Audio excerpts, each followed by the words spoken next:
bonjour à tous. Merci beaucoup d'être avec nous sur Médiane TV. C'est un plaisir de vous retrouver. Alors, on y va pour notre sommaire. On commence par l'aliment de la semaine, un aliment diurétique excellent pour les reins, l'artichaut. On vous dit tout dans un petit moment. Ensuite, nous allons nous intéresser au look corporate des messieurs, comment être élégant au boulot.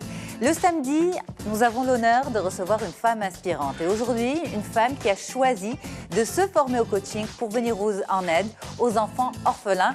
Qui est Assia Ben Ayada? Eh bien, elle est avec nous sur le plateau. Et enfin, sujet santé, les varices. Est-ce que c'est un simple souci esthétique ou une véritable maladie?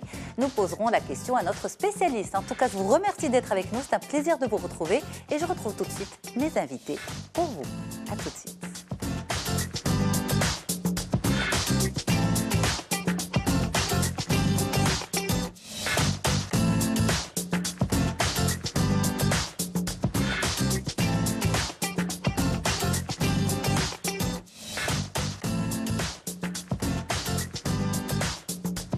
Merci beaucoup d'avoir choisi Médiane TV. C'est un plaisir de vous retrouver une nouvelle fois. Je suis très heureuse d'être installée sur le plateau avec différents spécialistes, à commencer par vous, Mariam Filali, Mahba. Merci beaucoup d'être là. C'est un plaisir de vous retrouver. Merci pour l'invitation. Bonne année, meilleurs vœux. Merci à vous aussi. Alors, vous êtes consultante en images et protocole. Et avec vous, comme ce qu'on a fait il y a quelques semaines déjà, le look corporate pour les femmes, on l'avait promis, on ne pouvait pas tout faire en une seule émission. On s'intéresse aux hommes, de la tête aux pieds, boutons, manchettes, cravates, chaussures, plis de pantalon, tout à la loupe, avec vous. Et puis, nous avons une femme inspirante, comme tous les samedis avec nous, une femme d'exception, une femme qui a choisi de se former pour venir en aide aux enfants orphelins, une femme qu'on appelle Mama Assia. C'est Madame Assia Ben Ayada qui est avec nous. Bonjour Lalla, c'est un plaisir de vous avoir. Merci beaucoup d'être là. Et puis à vos côtés, un chirurgien vasculaire périphérique, très actif, très connu, et notamment grâce aux réseaux sociaux, mais aussi grâce à son professionnalisme et à son talent. Le docteur Hamza Benjeloun est avec nous. Bonjour docteur. Bonjour, merci beaucoup pour l'invitation. Alors, on vous voit souvent justement communiquer sur les varices, sur les réseaux sociaux, et on se posait cette question, est-ce que finalement les varices, c'est une vraie maladie ou c'est un simple souci esthétique? Eh bien, vous nous direz tout aujourd'hui. Et comme je l'ai annoncé il y a quelques instants, il y a un super aliment diurétique, c'est bien l'artichaut. Ça, c'est notre rubrique pour démarrer le samedi matin. On commence par un peu d'informations qui concernent notre alimentation. L'aliment de la semaine, vous l'avez compris, l'artichaut en images tout de suite.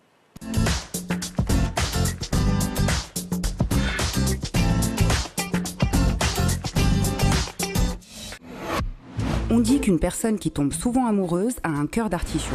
Mais l'artichaut ne serait-il pas plus qu'un simple séducteur? Historiquement, c'est au bord de la Méditerranée, en Italie, le pays du romantisme, que fut remarqué pour la première fois l'artichaut, au milieu du XVIe siècle.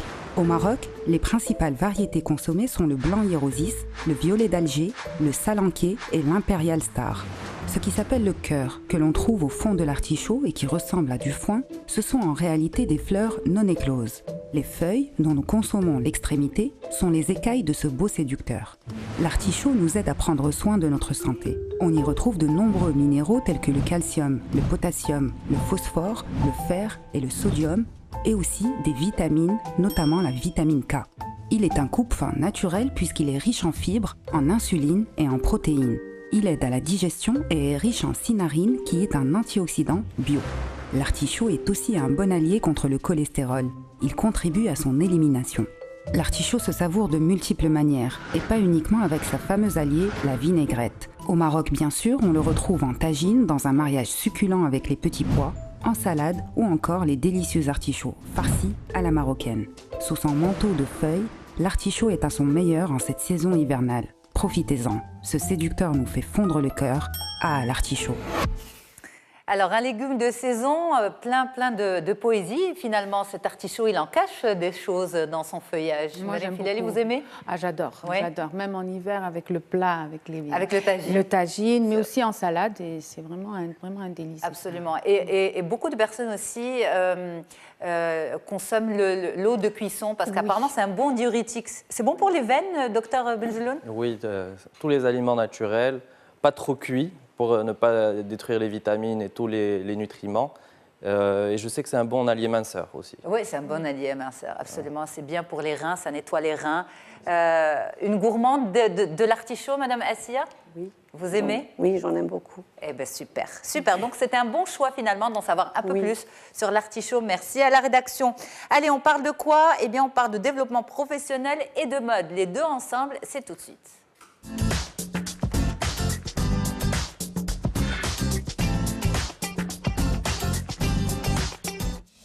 Mariam Filali, vous êtes consultante en images et protocole. Avec vous, ce que devraient porter les hommes pour être élégants au boulot. Mais d'abord, on va voir ce qu'ils en pensent. Est-ce que le port de la cravate signe le sérieux professionnel?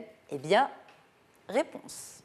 Moi, je m'habille en cravate parce que c'est obligatoire dans ma société et mon secteur. Un look décontracté, ça serait une chemise avec un jean. Être sérieux, ça ne dépend pas de porter une cravate ou non. Au moins, mettre des chaussures convenables et une chemise, ça fait plus sérieux au travail, surtout quand on va voir des gens à l'extérieur. Tenue sérieuse pour mon boulot, ça serait une tenue où la personne elle est un peu décontractée, qu'elle ne soit pas serrée, qu'elle ne soit pas trop protocolaire et pas quelque chose de provoquant ni d'insultant pour les autres. C'est pas parce qu'on porte une cravate qu'on est sérieux. Plus on est âgé, plus il faut être officiel.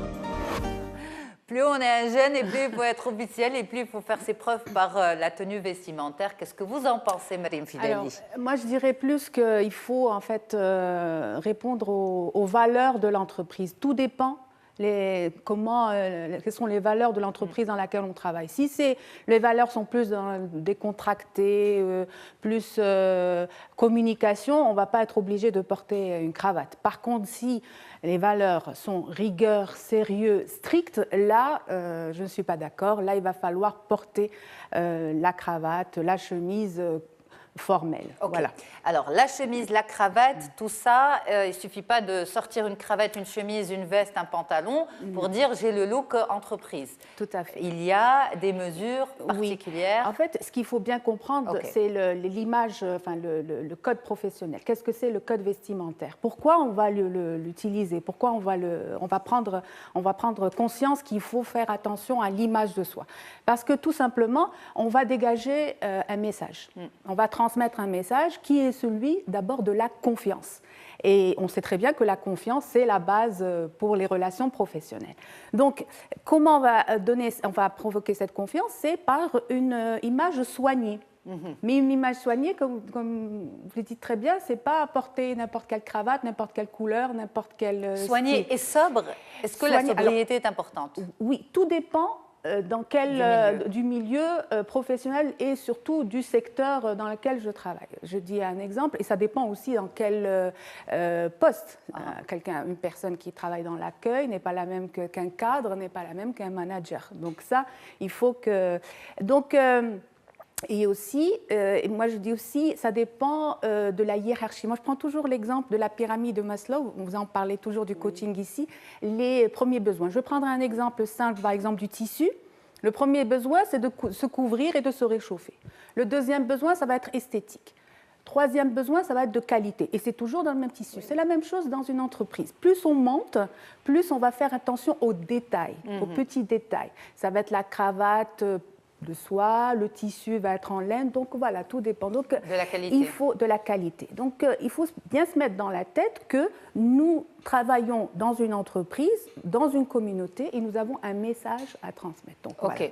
Alors, maintenant, on va essayer de voir les bons détails. Là, on a un exemple. Quelqu'un qui travaille dans un secteur où il y a ça vous dit quoi quand vous regardez cet homme? Je vous pose la question, docteur Hamza Benjeloun. Il vous inspire confiance ou pas? Oui, oui, tout à fait. Il y a tous les codes. Personnellement, je ne suis pas un spécialiste, mais il a tous les codes. Pas un spécialiste, mais toujours élégant. Voilà. Il est dans la norme aussi. Il est dans la norme, mais tout à fait. ce monsieur est élégant, il a sa cravate. Moi, il m'inspire confiance. Mais je dirais qu'il travaille dans une grande entreprise. Exact. Voilà. Donc, c'est le message que vous recevez. Lala Assia, qu'est-ce que ça vous dit quand vous regardez? À part la confiance et l'élégance, il inspire aussi la gaieté et un air sportif parce que en regardant le costume noir avec une cravate turquoise, Ben, ça donne de la lumière. Oui, la lumière. La lumière, oui. Donc, Alors, on y va pour l'analyse. Tout à fait. Donc là, c'est un autre style, c'est plutôt un style décontracté. Donc c'est aussi, ce qu'il faut bien savoir, c'est que c'est bien, l'image est soignée. C'est-à-dire que même si je suis dans un domaine décontracté, même si je travaille en tant que journaliste ou en tant que dans le web aujourd'hui, je ne vais pas mettre un jean avec des trous ou on va oublier. Il y a tous les détails ici, même si c'est décontracté. On a la ceinture, on a les chaussures, les accessoires sont de même couleur, on a des couleurs sobres. Vous voyez, donc c'est ça le plus important. Ça va. Alors nous, en tant que Mais est-ce que conseillers en ce image, look-là, par exemple, pour nous, notre génération, il nous convient parfaitement. On va dire les choses comme elles sont. Mais si vous prenez, par exemple, ce look-là et vous le mettez, la nouvelle génération, comment on les appelle, les Z, les Y et les Z, X, Y, Z, c'est ça, Y et Z, c'est ça.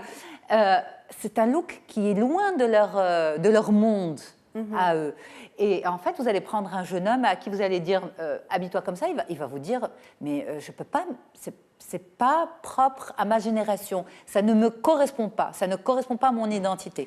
Alors, il faut bien distinguer le monde professionnel du monde personnel ici. Donc okay. ça, c'est très important.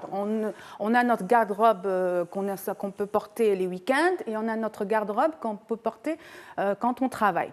Après, ça reste sur les valeurs, je répète, sur le poste qu'on détient. Plus on est en contact avec la clientèle, avec les collaborateurs, avec les associés, avec les fournisseurs, plus on sera amené à prendre soin de notre image. Parce que c'est aujourd'hui, avec la concurrence, etc., on doit travailler sur la négociation, sur la confiance. Et il y a ce qu'on appelle la théorie du face-à-face. On ne peut pas rater la première impression. Il faut que la première impression soit déterminante pour gagner. Donc là, par exemple, c'est quelqu'un qui travaille, par exemple, sur la communication. Donc, il sera plus à porter des couleurs pour être plus proche de la personne. Donc, un jeune aujourd'hui, ok, voilà, par exemple, mais ça sera dans le domaine de la communication. Il ne va pas aller quelqu'un strict dans la banque ou dans une institution. Qu'est-ce qui vous dérange? C'est le pantalon et les chaussures? C'est un code, ça dépend. Le message qu'il transmet, ce n'est pas un message de stricte rigueur, sérieux. C'est plus dans la communication, quelqu'un qui va travailler en tant que... Mais même quand on est dans la communication, il faut être... Oui, on n'est pas formel, mais il faut envoyer un message pas de sérieux, mais de confiance. Oui, il faut inspirer confiance. Inspirer confiance, ça c'est dans tous les secteurs. C'est pour ça que l'image soignée est importante. Ça, c'est la base. Et vous savez, l'image de la personne, la signature de la personne, elle se base avant les compétences, d'abord sur la confiance. Ensuite vient la compétence et ensuite vient la crédibilité et la courtoisie. Et ça, je le dis parce que dans le monde professionnel, on a 3 étapes importantes. D'abord, trouver un travail, donc l'image est importante. La deuxième, c'est être bien dans son travail. Et la troisième, c'est avoir une promotion. C'est pour ça que j'accompagne des personnes dans la dernière étape. Parce que qu'est-ce qui se passe? Ils me disent... Oui, mais moi, j'ai 20 ans d'expérience, je connais tous les rouages de l'entreprise, et pourtant, il y a un jeune qui vient d'entrer et il a été promu. Oui, mais est-ce que votre image inspire confiance? C'est pour ça qu'il faut s'habiller dans l'entreprise selon le poste qu'on a envie d'avoir, et non pas... Je m'explique. Si vous êtes cadre et vous voulez par exemple être chef d'agence ou chef, donc je vais m'habiller dans cette perspective, ça va faciliter à votre supérieur. C'est incroyable ces choses-là. Oui, il ne suffit pas d'être. C'est un très bon conseil. Il ne suffit pas d'être pro. En fait, il faut être pro et bien habillé. Après. La compétence vient après. Après l'image. C'est l'image. Et l'image, elle doit refléter la confiance. Parce que vous représentez une entreprise. Je donne un exemple. Une entreprise qui a la maison mère qui est par exemple à l'étranger et qui veut envoyer quelqu'un la représenter. Oui, la compétence y est. Et dès aujourd'hui, c'est facile. On peut faire des formations. Oui, mais moi, je veux que vous le représentez correctement, avec l'image professionnelle et selon les valeurs de l'entreprise. Et c'est ce qu'on oublie. Un bouton, 2 boutons ou 3 boutons? Alors, 2 boutons ou 3 boutons. Un bouton, oui aussi. Seulement, si on a un bouton, il faut le fermer. Le fermer quand on est debout. Quand on est debout, quand on s'assoit, donc on l'ouvre. 2 boutons, donc on ferme le premier et on laisse le deuxième. 3 boutons, on ouvre les 2 premiers et on laisse le troisième. On ferme les 2 premiers. Les 2 premiers, on laisse le troisième. troisième Mais quand on s'assoit, on ouvre. On ouvre. Ça va aussi pour les femmes?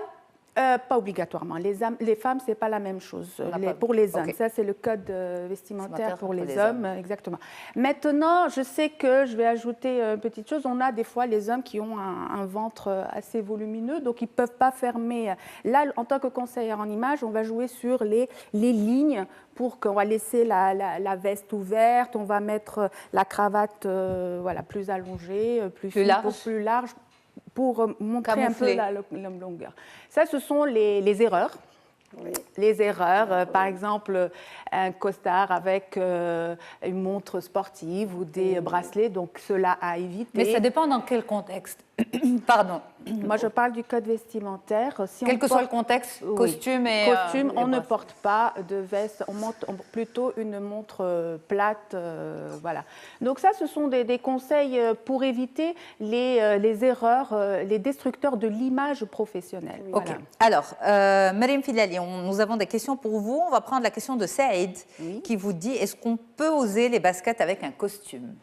Alors, tout dépend dans quel domaine vous travaillez. Si vous travaillez dans une institution financière ou dans une grande entreprise où les valeurs sont au sérieux, non. Maintenant, il y a ce qu'on appelle le vendredi. Vous pouvez vous lâcher un petit peu.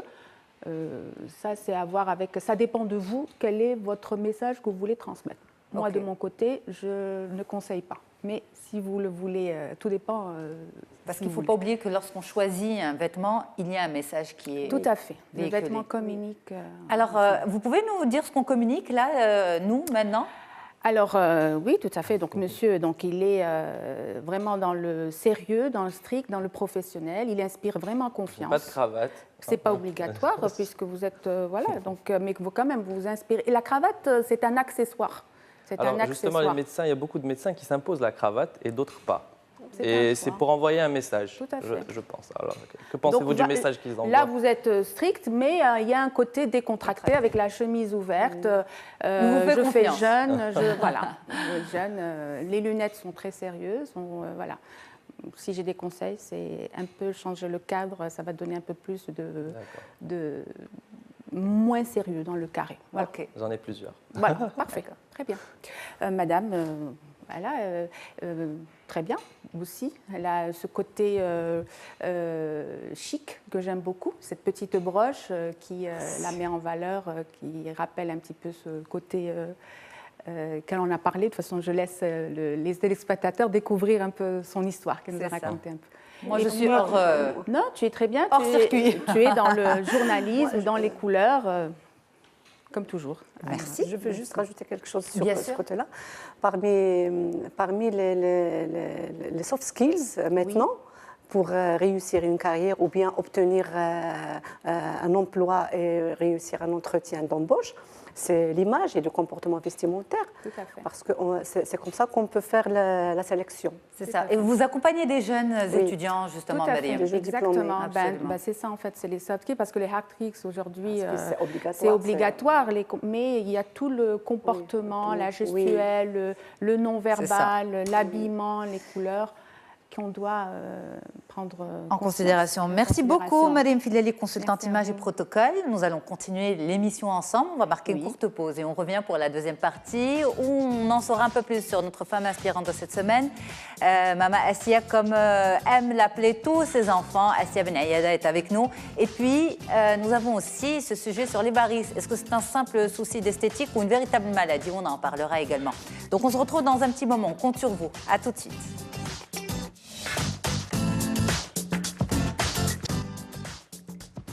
Et comme promis, nous sommes de retour pour continuer notre émission. Ce matin, sur Média TV, nous avons parlé du look corporate pour les hommes, comment être chic en entreprise selon votre milieu professionnel. Les conseils donnés par Mariam Filali Meknessi, qui est consultante en image et protocole et pas coach. Voilà, il faut bien préciser, il faut bien appeler les choses par leur nom. Merci beaucoup, Mariam. Dr Hamza Benjelloun est là pour parler de varices. Est-ce que c'est une maladie ou un simple souci esthétique? Et puis tout de suite, notre femme inspirante de cette semaine.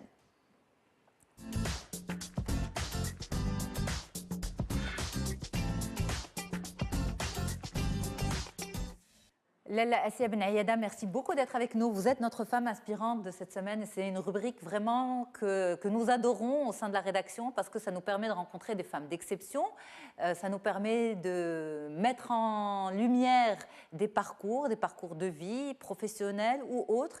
Et vous avez choisi de venir en aide aux orphelins et de vous former au coaching pour aider les enfants, justement. On va en savoir un peu plus sur vous à travers ce reportage réalisé par nos équipes qui sont venues vous rendre visite. On regarde.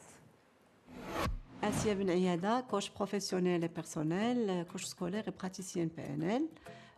Mariée, mère de 3 filles. J'ai fait des études universitaires en littérature française à Oujda. J'ai fait le choix de me consacrer à ma petite famille, d'éduquer mes filles et de ne pas déléguer leur éducation à quelqu'un d'autre. Donc je me suis occupée d'elles. Elles ont grandi et là, je me suis sentie inutile. J'ai perdu goût à la vie. Donc j'ai parlé à mon mari, il m'a conseillé de faire la PNL. La PNL a changé ma vie à 180 degrés. C'est grâce à elle que j'ai découvert que j'ai réalisé beaucoup de choses dans la vie. J'ai pensé à adopter le domaine associatif et c'est là où j'ai visité l'orphelinat Hi Hassani, où j'ai trouvé des enfants abandonnés, avaient besoin d'être soutenus, d'être accompagnés, d'être compris. Donc pour les bien accompagner, j'avais besoin de faire une autre formation qui est le coaching professionnel et personnel ainsi que le coaching scolaire pour mieux les comprendre et les aider correctement. Par la suite, j'ai créé une classe à l'intérieur de l'orphelinat Hi Hassani. J'ai donné moi-même des cours à ces enfants. Après ma formation du coaching et pour travailler sous un cadre légal, donc j'ai dû créer l'association à l'UIM pour faire bénéficier d'autres enfants que ces orphelins à l'orphelinat. J'ai pas beaucoup de temps, mais le temps qui me reste, je lis et je lis beaucoup dans mon domaine. Je lis toujours pour trouver des solutions pour accompagner les enfants. Tout ce que je fais, je le fais pour moi parce que c'est ma passion. C'est mon oxygène, c'est ça ce qui a donné un sens à ma vie. Je peux dire que ces enfants, c'est eux qui m'ont servi parce que c'est grâce à eux que je suis maintenant coach, que je suis maintenant présidente d'une association et je pratique mon métier avec cœur. Et tout ce que je fais, je le fais avec cœur et je trouve que c'est le minimum que je puisse offrir à mon pays. Et merci beaucoup d'être avec nous. Ça vous fait plaisir de regarder ces Oui. Oui, ça vous fait, oui, ça vous dit quoi? Oui, oui. Elle vous inspire cette femme que vous venez de... Oui, Eh ben, c'est vous. Oui. Merci beaucoup de faire ce portrait, de me faire voir comme ça en direct. Voilà. Merci en tout cas, c'est ce que vous faites au quotidien, justement, que vous avez vu là, cette joie avec les enfants, jouer avec eux, etc. Alors, tout ça a commencé parce que, en fait, vous vous sentiez seule. Vous vous sentiez seule, vos filles étaient parties de la maison, vous aviez consacré toute votre vie à leur éducation, elles sont parties de la maison. Et à ce moment-là, vous vous tournez vers la PNL et vers le bénévolat. Mais pourquoi avoir choisi de vous former pour ces enfants? Parce qu'il y a beaucoup de bénévolat, on va dire, dans notre pays, au Maroc. Mais pourquoi vous avez eu envie d'aller vous former au coaching pour apporter quelque chose à ces enfants? Qu'est-ce qui leur manquait? Oui, comme j'ai dit, quand j'ai fait la PNL, au début, c'est parce que j'ai perdu goût à la vie et tout ça. Donc, je l'ai faite pour travailler sur moi. Mais quand j'ai choisi de faire le coaching, c'était pour aider ces enfants, car je me suis retrouvée dans des situations embarrassantes avec ces enfants. Ils posaient des questions dont je ne pouvais pas répondre. Des questions sur leur situation à eux, oui, d'orphelins? Oui, voilà. Donc, ils n'avaient pas confiance en eux. Et j'ai constaté que ce ne sont pas des enfants. Moi, j'ai éduqué mes filles, voilà. Il y avait des problèmes, certes, mais pas autant que... Donc, j'ai dit, qu'est-ce que je vais faire? Et comme j'avais fait déjà la PNL, je savais ce que c'est le coaching et tout ça. j'ai décidé de faire le coaching professionnel et personnel pour avoir des outils qui me permettent à comprendre ces enfants et les aider correctement. Voilà, c'est pour cela que j'ai... Ça a changé votre façon de faire? Oui, oui, ça a changé beaucoup. Déjà parce qu'au début, comme j'ai dit, je me suis retrouvée dans des situations où je pleurais avec eux. C'est-à-dire, au lieu de les aider, je pleurais parce que je ne savais pas quoi faire. Il y avait des méthodes, il fallait des méthodes pour leur rendre la confiance en soi. Voilà. Et tout ça, on doit être formé pour ça. Donc, le coaching m'a permis et m'a donné beaucoup d'outils qui me permettaient de travailler correctement avec ces enfants. Donc, vous êtes une coach bénévole, en fait. Oui. Vous faites tout ça dans le bénévolat le plus absolu. Oui. C'est-à-dire, on ne vous paye pas pour ça. Personne ne vous paye pour ça. Oui, et j'accepte pas. D'ailleurs, quand j'ai décidé de faire la formation, je l'ai faite dans le but de travailler que dans le bénévolat. J'ai eu, c'est-à-dire je peux les compter sur les doigts, 4 ou 5 cas qui ont demandé de l'aide et ils avaient les moyens de payer. Moi, j'ai dit non, mais ils ont dit, je veux, on demande votre aide, coach. Donc, quand quelqu'un demande l'aide, on ne peut pas lui refuser. Et je n'ai pas fixé le prix et j'ai dit, je vais travailler avec votre fille. Par exemple, c'était le premier cas, c'était une fille. Et si vous êtes satisfaite, moi, j'ai une association. Voici le numéro de compte. Vous pouvez verser ce que vous voulez. Si vous êtes satisfait, si vous n'êtes pas, donc à la fin... Oui. Donc, elle a versé plus que ce qu'il fallait. Elle a parlé à ses copines. Donc, j'ai eu... Mais je ne me suis pas sentie à l'aise. Et j'ai arrêté ça. D'accord. Voilà. Même s'il y a des cas qui sont à l'aise, je travaille que dans le bénévolat. Que dans le bénévolat avec les enfants. Ça. Alors, votre plus belle réussite à travers cette expérience? Ma plus belle réussite à travers cette expérience, c'est que j'ai réussi à rendre la confiance en soi à ces enfants. Vous encadrez combien d'enfants?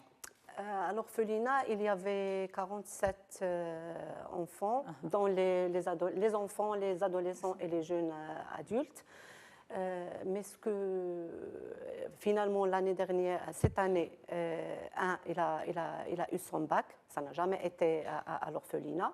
Il y a des enfants qui arrivent à suivre leurs études parce qu'ils arrêtaient en CP, première CE1, en CE1. Maintenant, ils arrivent à continuer leurs études.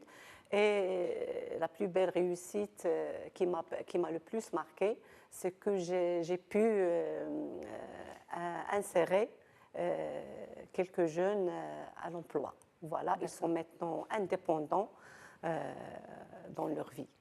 Eh bien, bravo. Voilà. Myriam, un petit mot de réaction? C'est magnifique. Moi aussi, j'ai fait donc la PNL dans ce sens-là pour me transformer et c'est vraiment un outil extraordinaire et je vous félicite parce que c'est vraiment un très beau travail ce que vous faites. Pour les enfants. Oui. Pour les enfants, c'est ça. C'est très tous important. ces soft skills dont on parlait, finalement, qui sont très importants, ces compétences douces, comme on les appelle, qui sont très importantes, et que vous donnez à ces enfants parce que le cadre manque pour eux. D'ailleurs, ça peut être difficile pour des enfants qui ont leurs parents biologiques avec eux, comme on dit, fama belouk pour des enfants orphelins. Et ça a développé, ça n'a pas resté seulement au niveau de l'orphelinat. Maintenant, dans des établissements publics, voilà, et ça a développé jusqu'à les élèves ingénieurs, voilà. C'est ça. Docteur Benjeloun, un petit mot à notre femme aspirante. Je voulais louer son action et je la félicite. Et j'ai remarqué deux choses dans son histoire. C'est que c'est une femme qui aime la passion. Elle était passionnée par ses enfants, qu'elle a élevés, elle a voulu se consacrer complètement. Et après, quand ils sont partis, il y avait un vide. Donc elle s'est trouvée une autre passion, vu qu'elle a un grand cœur. C'est ça. Et elle est toujours dans le partage. C'est-à-dire, elle partageait avec ses enfants. Ils sont partis, maintenant, ils partagent avec d'autres enfants et je trouve ça juste magnifique d'être passionné et de vouloir partager. Passionné, avoir un grand cœur, actif, dynamique. Alors, nous avons des questions pour vous, Lala Assia. On a Hind qui vous dit, est-ce que vous avez l'impression d'être la maman de tous ces orphelins? Oui. Oui, je suis la maman de tous ces orphelins ainsi que la maman de tous les élèves du collège, de l'école Artal par exemple, et tous les élèves ingénieurs que j'accompagne, comme les élèves ingénieurs de l'école centrale, l'école LENSEM, le HTP, l'école Mohammedia à Rabat. Et tous vous appellent Maman Assia? Oui. Même ceux qui ont leurs parents? Oui, même si qu'ils ont leur... voilà, j'ai des messages sur le téléphone, vous pouvez... Vos filles, elles ne sont pas jalouses? Oui, ma fille aînée, oui, elle me le dit toujours, voilà. Et même la petite, c'est la cadette qui ne le montre pas, parce que j'ai 3 filles. Voilà. Là, elles ont quel âge? L'aînée, elle a 30 ans, elle a une fille, je suis déjà grand-mère. La cadette, elle a 25 ans. Et la Benjamin, elle a 17 ans. WIAM, d'ailleurs, l'association à WIAM, elle porte son nom. Elles sont un peu jalouses? Jalouses gentiment, pas jalouses. Oui, c'est parce qu'il me reproche de consacrer plus de temps à ces enfants-là. Voilà. C'est vrai. Des fois, on n'a pas envie de partager ses parents, mais quand on a une maman comme vous, on peut le comprendre. Alors, on a une autre question pour vous. C'est Mehdi qui vous demande comment faites-vous pour tenir le coup face au manque affectif des orphelins, face à cette demande en affection? C'est la présence chaque jour. Voilà. Par exemple, pendant les 2 premières années, j'étais présente, je pointais chez eux chaque jour et je restais avec eux pendant 3 heures, 4 heures, leur parler, les câliner, voilà, participer à leurs fêtes. Voilà, par exemple, l'Aïd el-Kbir, moi, j'ai laissé mon mari, le mouton et tout ça à la maison. Je suis partie, j'ai mis mon gel là-bas et je me suis mise en bildi et je suis partie chez eux. Passer l'Aïd avec eux? Oui. Votre mari, il vous soutient? Oui, c'est important aussi d'avoir c'est très important. Voilà, c'est très important. Qui n'est pas dans la critique. C'est très important. D'ailleurs, pour insérer ces jeunes dans l'emploi, c'est grâce à lui. Voilà. Donc, l'action continue même à la maison. Oui. Eh bien, merci beaucoup d'être là. Merci d'exister. Merci de tout ce que vous faites pour ces enfants. Et c'est un plaisir de vous rencontrer, justement de partager ça avec nos téléspectateurs. C'est une fierté aussi pour nous de mettre en lumière ces femmes qui travaillent à l'ombre. Assia Ben Aïada, merci beaucoup d'avoir été là. On continue l'émission, on va parler de varices. Merci à vous pour l'invitation. J'ai vu, vous faites beaucoup de sport avec les enfants, donc je pense qu'il n'y a pas de souci de varices. Alhamdoulilah, super. Mais en tout cas, celui qui les soigne et qui les soigne très bien est à vos côtés, Dr Hamza Benjeloun. À tout de suite.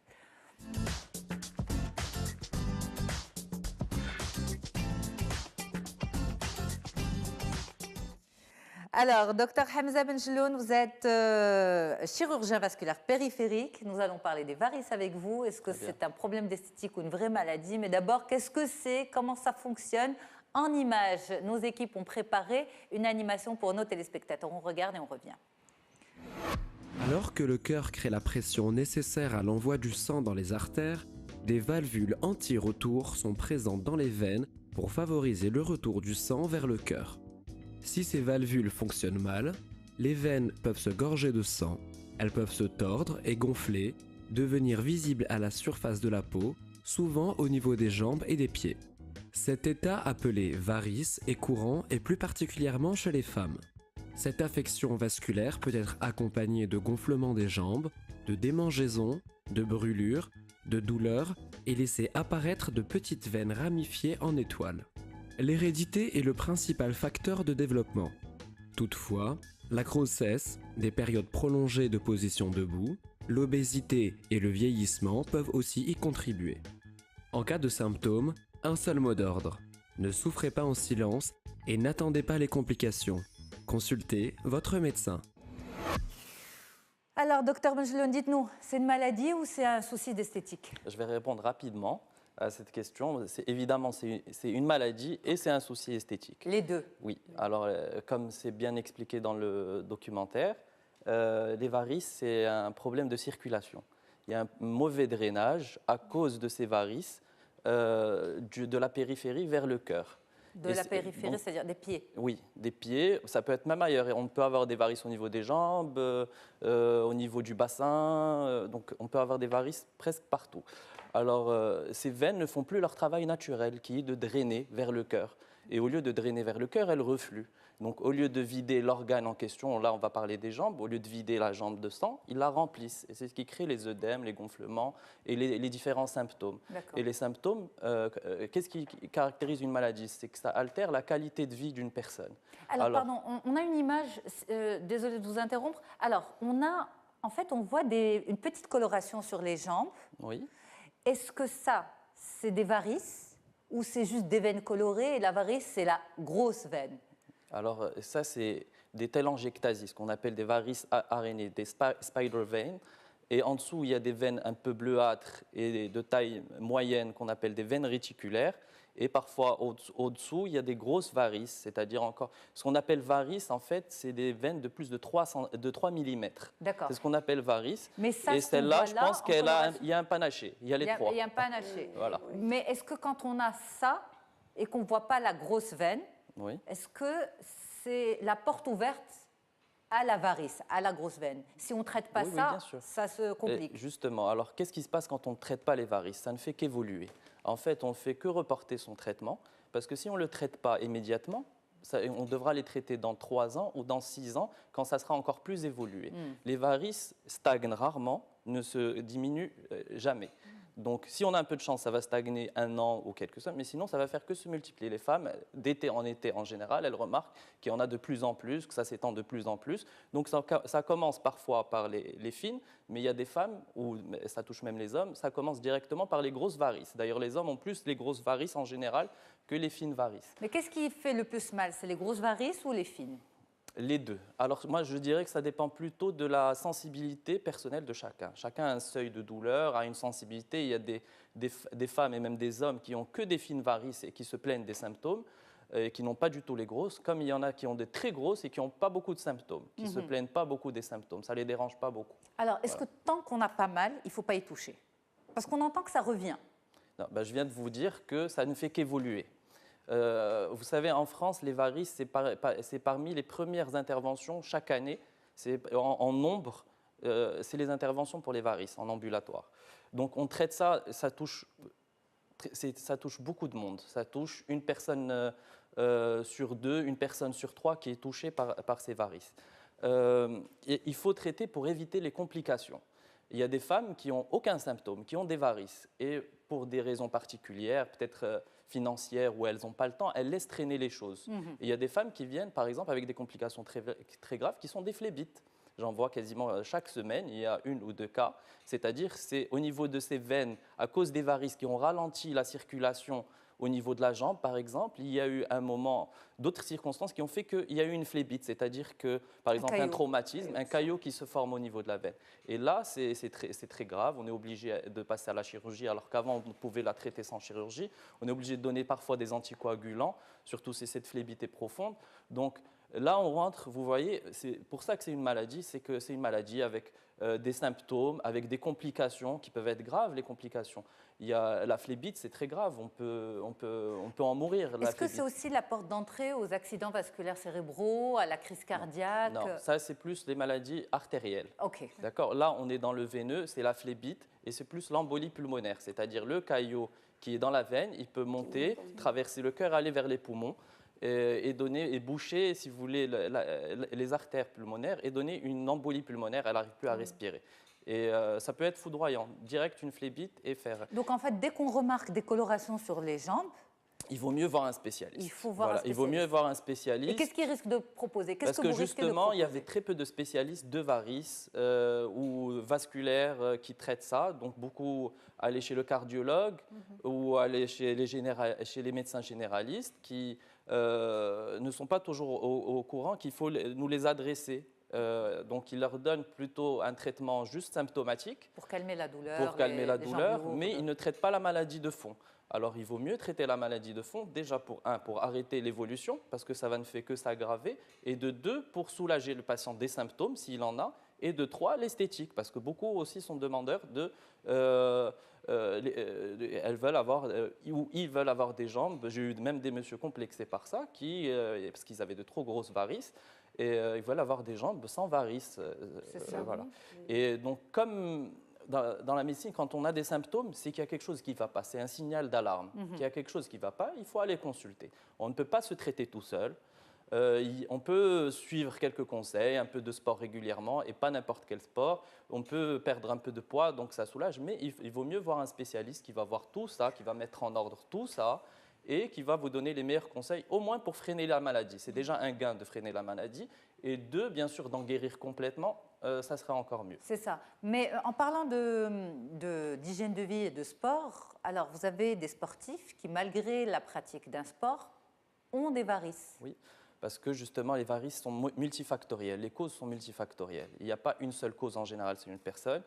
Surtout chez les femmes, on retrouve souvent beaucoup de causes. Donc il y a l'hérédité, c'est la première cause des varices, c'est-à-dire, c'est souvent, il y a un facteur génétique, on le retrouve chez la mère, chez la fille, chez les enfants.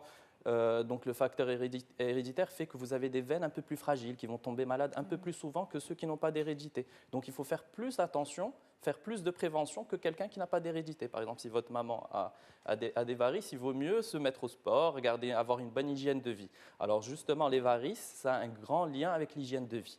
On ne peut pas traiter les varices avec un bon résultat sur le long terme et ne garder une mauvaise hygiène de vie. Ça peut récidiver juste à cause de la mauvaise hygiène de vie. Donc l'hygiène de vie, c'est quoi? C'est corriger les facteurs environnants et corporels, c'est-à-dire le surpoids.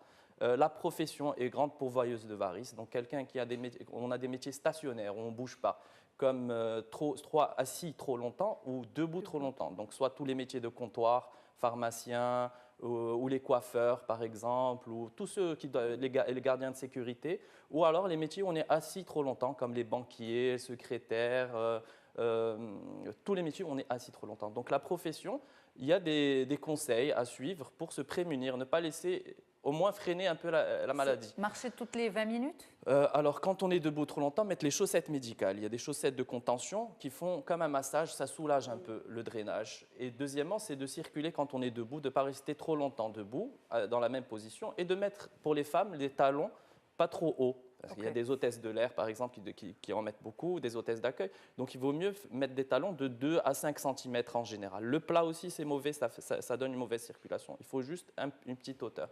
Donc, ça, c'est quand on est debout, les métiers où on est debout. Et les métiers où on est assis trop longtemps, donc c'est mettre les chaussettes médicales, la même chose. Allonger les jambes, dès qu'on peut les allonger, soit sous le bureau ou dans des contextes de voyage, au niveau du train, par exemple. Circuler à peu près chaque heure. Ne pas rester assise trop longtemps, soit lors d'un voyage, très important, les voyages, surtout en avion, où c'est les pourvoyeurs de phlébite, ou les métiers où on reste assis trop longtemps. Et quatrièmement, ne pas trop croiser les jambes. Alors, pas beaucoup ne savent que croiser les jambes, c'est mauvais pour la circulation et aussi pour le dos. Ok. Donc, évitez de trop croiser les jambes parce que ça bloque la circulation. Donc, comme ce que je vous dis, tout ça, tous ces facteurs, donc les grossesses, les hémorroïdes, la constipation, tout ça, il faut traiter tout ça pour avoir un bon résultat chez le patient sur le long terme. Donc ça, tout cela, on le voit en consultation. Et bien sûr, donc, après avoir traité ces facteurs chez chaque personne et de l'avertir, déjà, beaucoup n'ont pas l'information que, tiens, ça peut me donner des varices. Par exemple, les hammams trop fréquents, trop de chaleur et tout ça, alors qu'elle a déjà des varices, ça va faire que les développer. Un peu donc, on lui donne des petits conseils, mettre des petits jets d'eau froide sur les jambes, surtout à la fin, et d'éviter le trop chaud. Donc ça, c'est le premier traitement. Après, on peut parler, si vous voulez, de la suite, parce que ça, c'est qu'une étape. Ça, c'est la prévention, et on va dire c'est ce qui dépend de la femme ou du patient lui-même. Oui. Maintenant, il y a tout le volet technique qui dépend du spécialiste que vous êtes.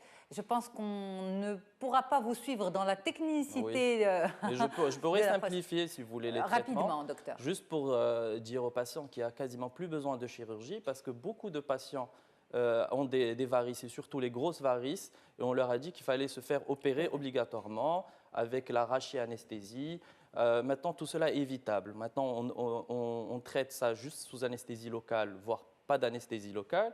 On évite la chirurgie grâce aux techniques modernes. Maintenant, on traite par un laser endoveineux, c'est-à-dire qu'au lieu, on n'a plus besoin d'incision, donc la personne est soulagé tout de suite. L'arrêt de travail, au lieu d'être de 15 jours, il est de 2 jours. La personne se lève tout de suite, elle continue sa vie normalement. Donc pour le patient, ça serait bien qu'il ne soit plus effrayé par le traitement des varices, parce que ce qui était le cas avant a beaucoup évolué maintenant.